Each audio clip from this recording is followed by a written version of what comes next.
First, a Kylie Minogue exclusive. Despite critics of her style of music, Kylie's popularity here at home and overseas continues to soar.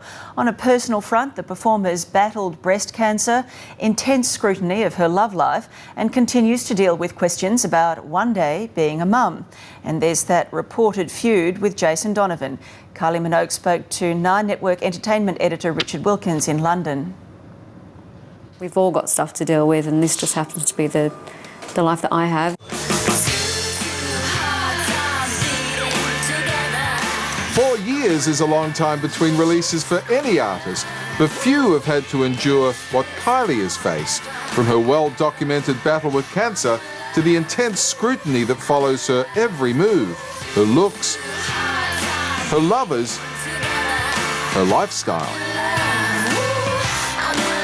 And let's not forget her day job.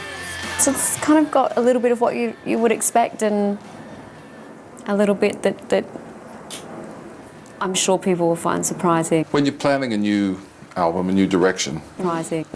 what do? Do you think, oh, well, I don't want to shock the fans too much, but I do want to take a new direction?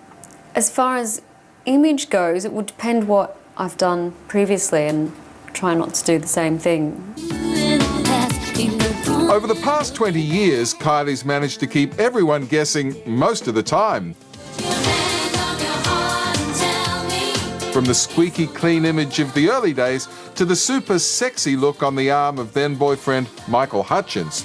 In fact, some have suggested that the title of her new album, X, is in some ways a tribute to Michael. I've seen that.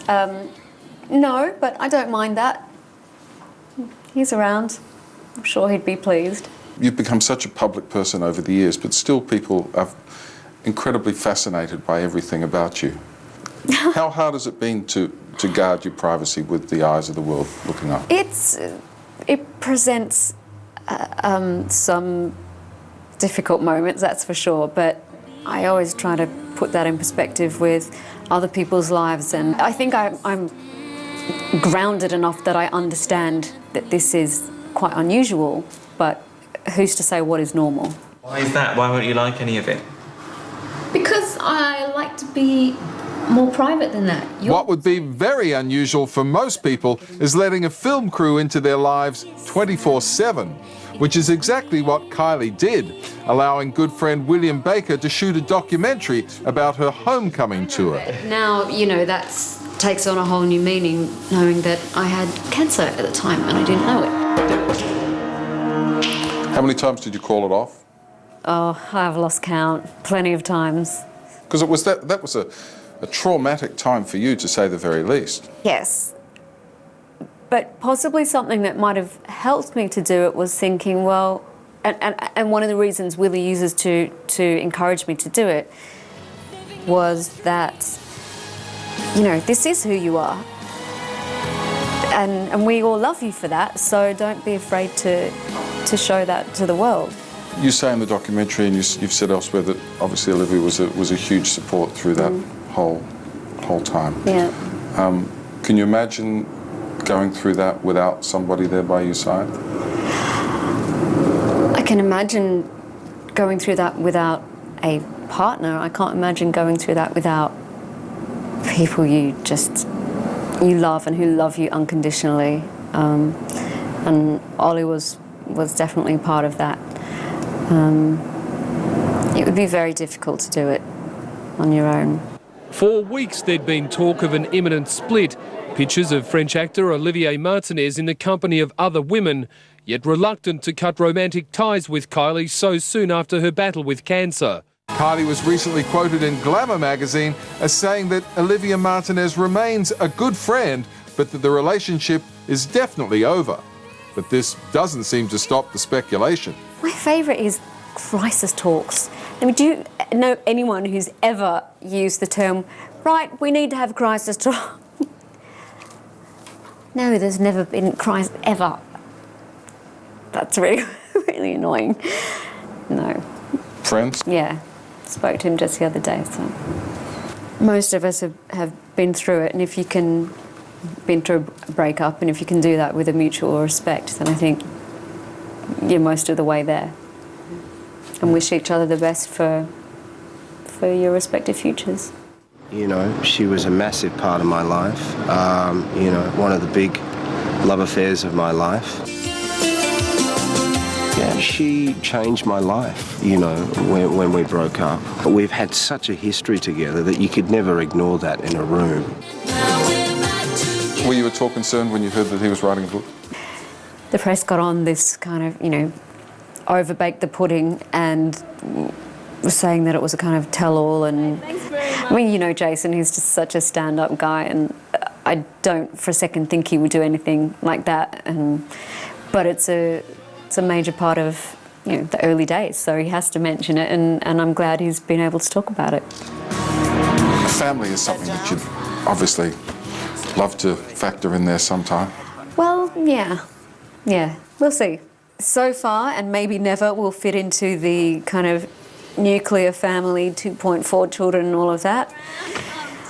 Married picket fence, but strange things have happened, and luckily for me there's, yeah, a family can mean many different things these days. So. To what degree do you think working so hard and putting so much into your career has maybe sidelined your personal life? Well, sure, there's only 24 hours in a day, and I devote a lot of my time to my work, and in a way I feel that I have so many kids who like what I do, and I don't know, I feel like I've kind of got family anyway, in a very different way. Meet my family, there's only millions of them. I want you to know everybody's name. We'll see. Richard Wilkins with Kylie Minogue in London, and part 2 of that exclusive interview will be on the Today Show tomorrow morning when Kylie talks about her battle with breast cancer. How difficult was it to get through that period? I just found that I was trying to be as rational as possible. Wilkins has been hanging out with the Minogue sisters at the premiere of Kylie's new doco. How you doing? I'm good, you're good. The Aussies are ruling Leicester Square. It's a Minogue fest here at Leicester Square. Isn't it? Did you two compare notes before you got dressed? I did send her a picture of it saying, is this appropriate? And she said, well, yeah, it's white diamond. I think that's very appropriate. So, kind of. You must be very proud of her. I am. It's a moment, you know. There's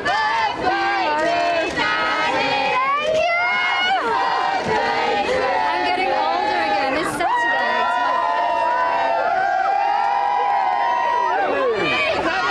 This Saturday?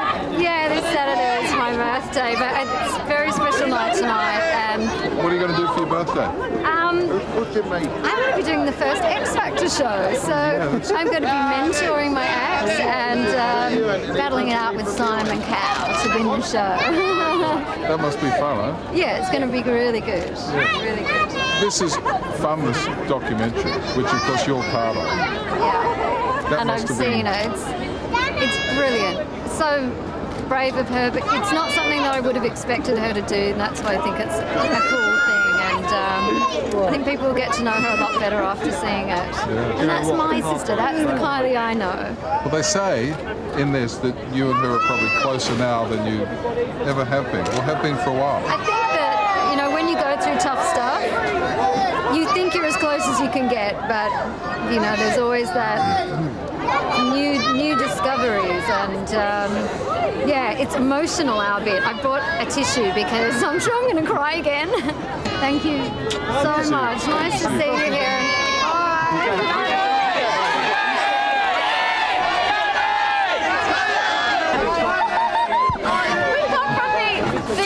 The boiling hot studio. I knew it would end up raining tonight. I say wet diamonds, not white diamonds. You look absolutely spectacular. What a wonderful outfit. And even William's jacket. Yeah, I know. Which is bedazzled naturally. This must feel good, all these people coming out on a chilly old rainy night for you. Wow. Yeah, I was quite kind of cool today about it. I hadn't really given it too much thought as to how big it would be. I think I always tend to underplay these things, think, well, I hope someone turns up, and they have, and it's wonderful. What do you reckon people will go away learning about you, having gone behind the scenes, seeing you as they've never seen you before? That I'm quite barking mad sometimes. You know, that madness comes out with your friends, and I think some of that is in the film. Just how would you describe this documentary? I don't know if you've spoken with Willie already, but he says it's a buddy movie, which it is. It's a bit of a road movie. It's definitely behind the scenes, and you get to see all the action backstage. I told that little girl she had to put her hood up. I know. What was I saying? Thanks, Richard. We're going to have to go in. You've got to go inside because the movie's about to start and you're in it. You don't want to miss it. I know. Well, actually, if I get really terrified or horrified of seeing myself in the big screen, I'll come back out. Lots of love. Congratulations. See you. Okay. Bye. Bye-bye.